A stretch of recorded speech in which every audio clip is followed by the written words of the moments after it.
Do you have leather seats that look like this, but you want to restore them to their factory look and finish like this? Then stay tuned as we do just that. Let's get into the video. What's up everybody, my name is Fritz and welcome to the channel. So let's face it, leather seats are a high wear item. They attract all the food, dust, dirt, grime, sweat, everything that we bring into the cars from our day-to-day activities. But that doesn't mean that we can't get that factory-like look and finish that these seats had when they came from the factory. Even if you bought your car used, perhaps the seats are showing excessive signs of wear as mine are on the side bolsters. You'll still want to follow along with the steps in today's video because they're the least invasive and the easiest to reverse in the event that you need to take those more invasive techniques in order to restore your seats. The other benefit is that once your seats have gone through this treatment, that initial trouble spot that you thought you once had is significantly smaller. And that's because the treatment took care of those surrounding areas, leaving you less to worry about in the future. Now, if this is the first time that you're servicing your leather seats, I would recommend that you go with a dedicated leather cleaner as well as a dedicated leather conditioner. You're also going to want a couple of brushes, one to cover you for the bigger areas and one for those tighter, harder to reach areas, as well as several microfiber cloths. Start by vacuuming the seats to pick up any loose dirt. Make sure to pay special attention to the grooves of the seat and the perforations.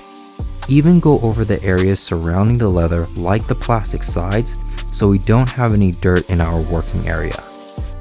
Then we can proceed with our cleaner that will apply directly to the brush before going over the seats in an up and down as well as a left to right pattern to ensure full coverage.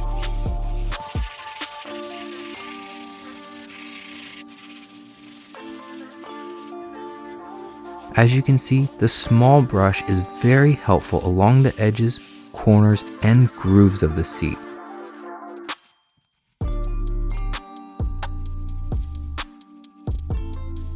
Afterwards, wipe off the cleaner, and if you want, go over the seats with a damp microfiber cloth to get any leftover cleaner.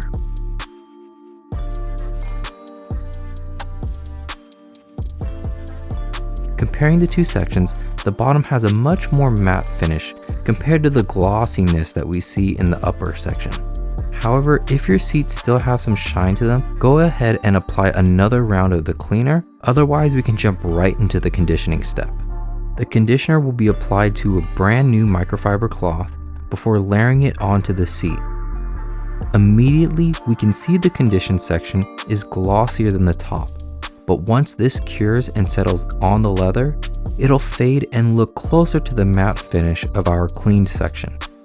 The key here is to apply a thin layer over the seat in small sections. Don't try to drench your towel in conditioner and apply to the whole seat.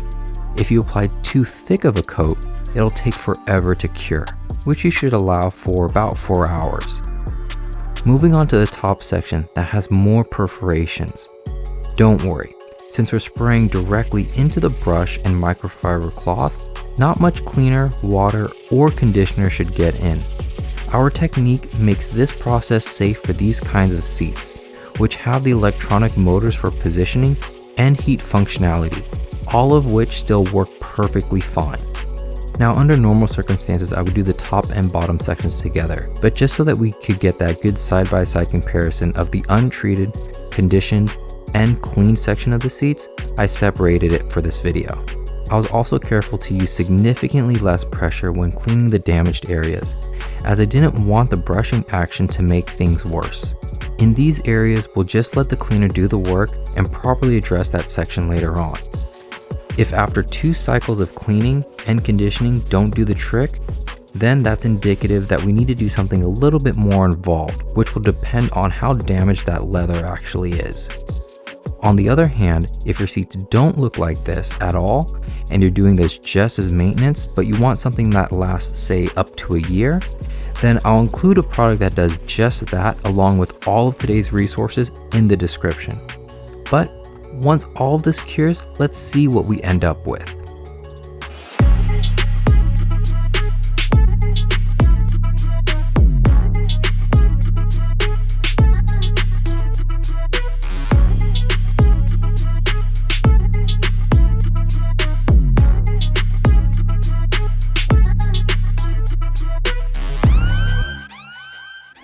So for $30, was this worth it? Sure, I'd say so, because it definitely got rid of that high gloss, oily look that the seats originally had. And even with that extra layer of protection from the conditioner, it gives us a nice matte finish that we typically see from brand new seats straight from the dealership. As a bonus, we also have enough to service these seats a few more times. But of course, our high wear areas here, even on the passenger seat, was not resolved by our technique today. I am happy to report that the damage isn't as bad as I once thought, and it's actually very much surface area. Maybe it's just discoloration. So hopefully we can get away with something like a leather dye kit. If not, we'll step up to a leather repair kit. But in the meantime, if you want to see how we got M seats into a non-M car fully functional, check the link right over here, and I'll see you in that one.